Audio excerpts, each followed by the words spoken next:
At the very first shout from the conductress, he halted his advance, got off the footboard, and sat down at the stop, rubbing his whiskers with the 10-kopeck piece.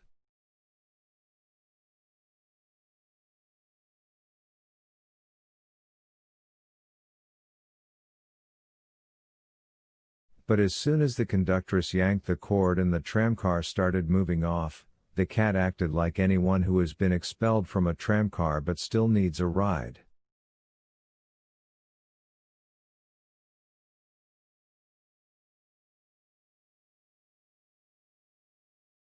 Letting all three cars go by, the cat jumped onto the rear coupling pin of the last one, wrapped its paws around some hose sticking out of the side, and rode off, thus saving himself 10 kopecks.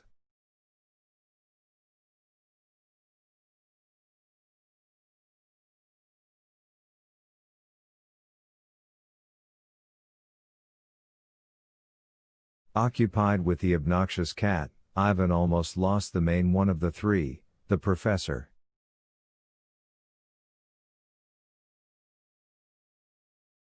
But, fortunately, the man had not managed to slip away.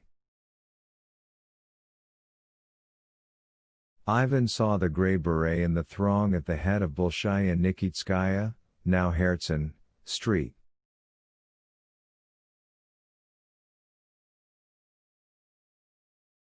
In the twinkling of an eye, Ivan arrived there himself.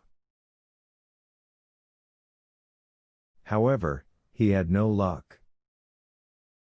The poet would quicken his pace, break into a trot, shove passers-by, yet not get an inch closer to the professor.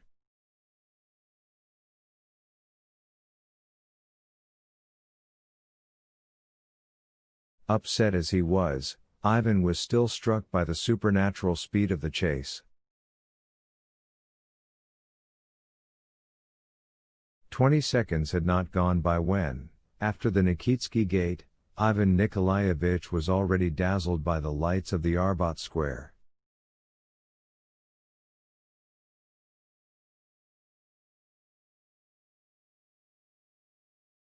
Another few seconds, and here was some dark lane with slanting sidewalks, where Ivan Nikolaevich took a tumble and hurt his knee.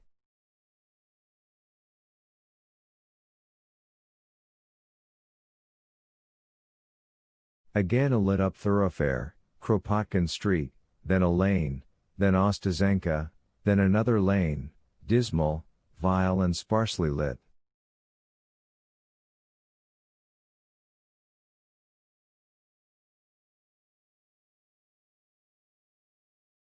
And it was here that Ivan Nikolaevich definitively lost him whom he needed so much. The professor disappeared. Ivan Nikolaevich was perplexed, but not for long, because he suddenly realized that the professor must unfailingly be found in house number 15, and most assuredly in apartment 47.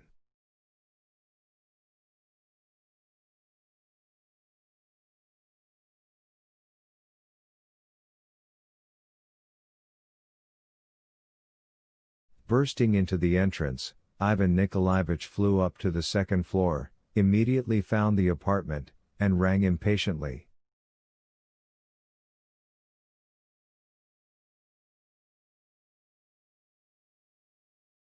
He did not have to wait long.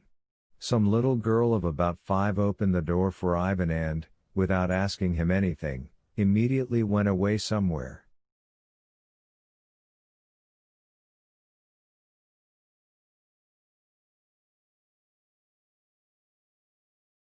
In the huge, extremely neglected front hall, weakly lit by a tiny carbon arc lamp under the high ceiling, black with grime, a bicycle without tires hung on the wall, a huge iron-bound trunk stood, and on a shelf over the coat rack a winter hat lay, its long ear flaps hanging down.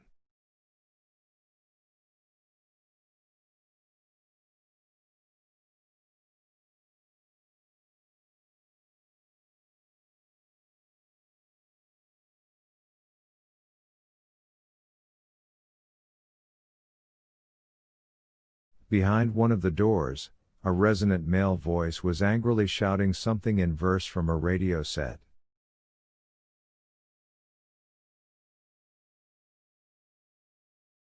Ivan Nikolaevich was not the least at a loss in the unfamiliar surroundings and rushed straight into the corridor, reasoning thus.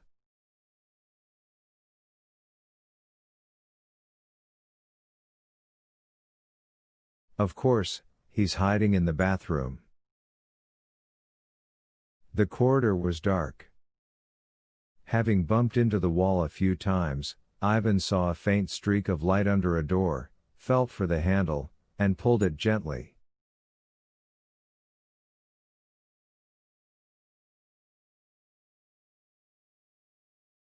The hook popped out, and Ivan found himself precisely in the bathroom and thought how lucky he was.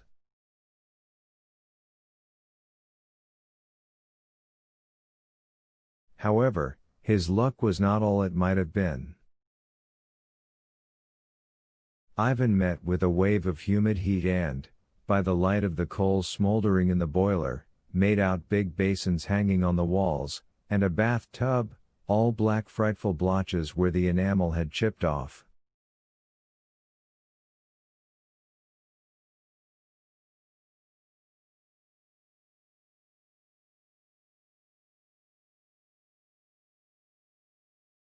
And there, in this bathtub, stood a naked citizeness, all soapy and with a scrubber in her hand.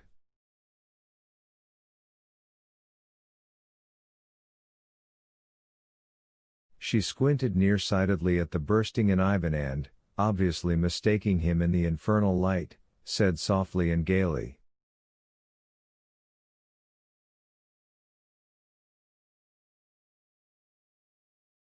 "Kirushka, stop this tomfoolery.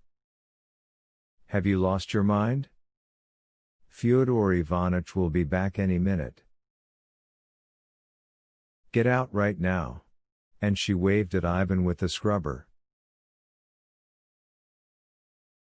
The misunderstanding was evident, and Ivan Nikolaevich was, of course, to blame for it.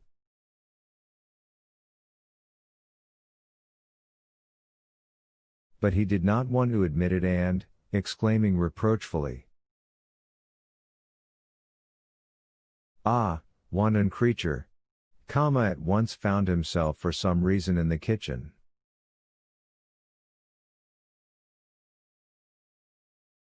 No one was there, and on the oven in the semi-darkness silently stood about a dozen extinguished primuses.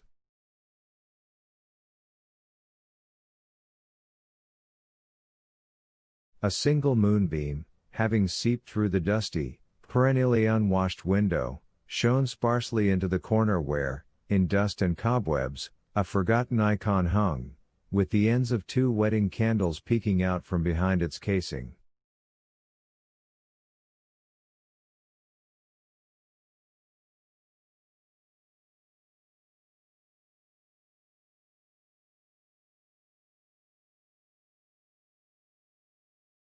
Under the big icon, pinned to it, hung a little one made of paper. No one knows what thought took hold of Ivan here, but before running out the back door, he appropriated one of these candles, as well as the paper icon.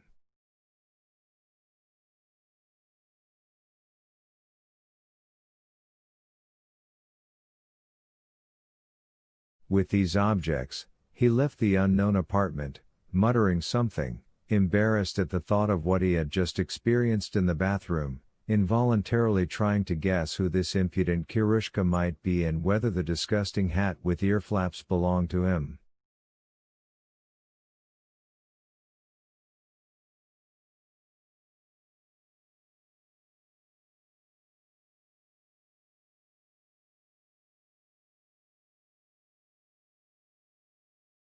In the desolate, joyless lane the poet looked around, searching for the fugitive, but he was nowhere to be seen.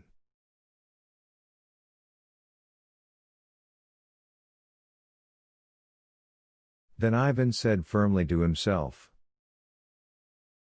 "Why, of course, he's at the Moscow River." Onward. Someone ought, perhaps, to have asked Ivan Nikolaevich why he supposed that the professor was precisely at the Moscow River and not in some other place.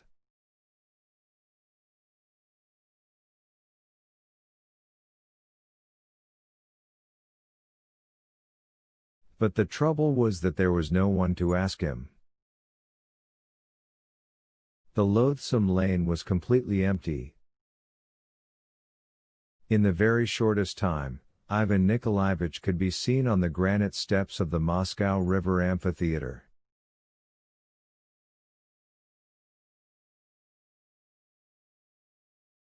Having taken off his clothes, Ivan entrusted them to a pleasant, bearded fellow who was smoking a hand-rolled cigarette, sitting beside a torn white Tolstoy blouse and a pair of unlaced, worn boots.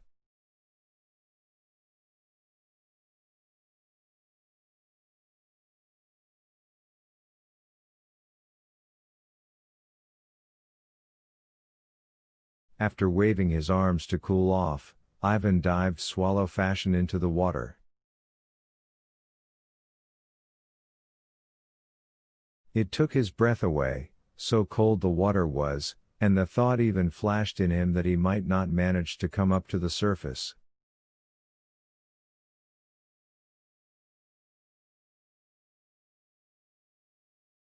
However, he did manage to come up, and, puffing and snorting, his eyes rounded in terror, Ivan Nikolaevich began swimming through the black, oil-smelling water among the broken zigzags of street lights on the bank.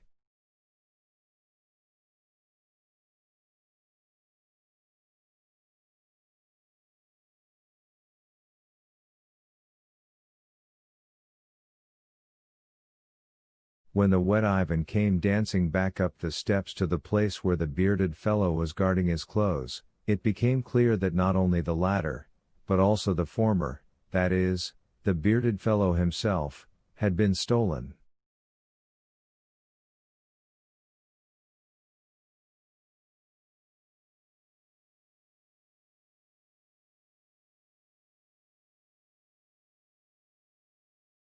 In the exact spot where the pile of clothes had been, a pair of striped drawers, the torn Tolstoy blouse, the candle, the icon and a box of matches had been left.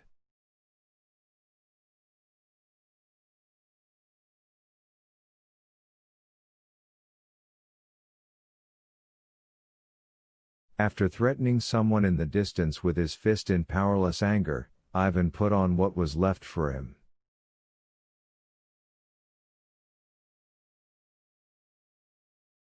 Here two considerations began to trouble him: first, that his Masalit identification card, which he never parted with, was gone, and, second, whether he could manage to get through Moscow unhindered looking the way he did now.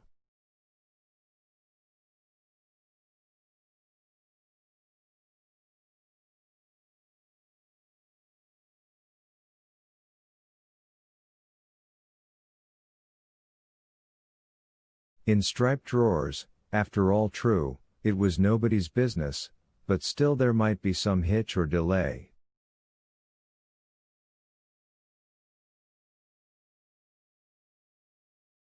Ivan tore off the buttons where the drawers fastened at the ankle, figuring that this way they might pass for summer trousers, gathered up the icon, the candle and the matches, and started off, saying to himself,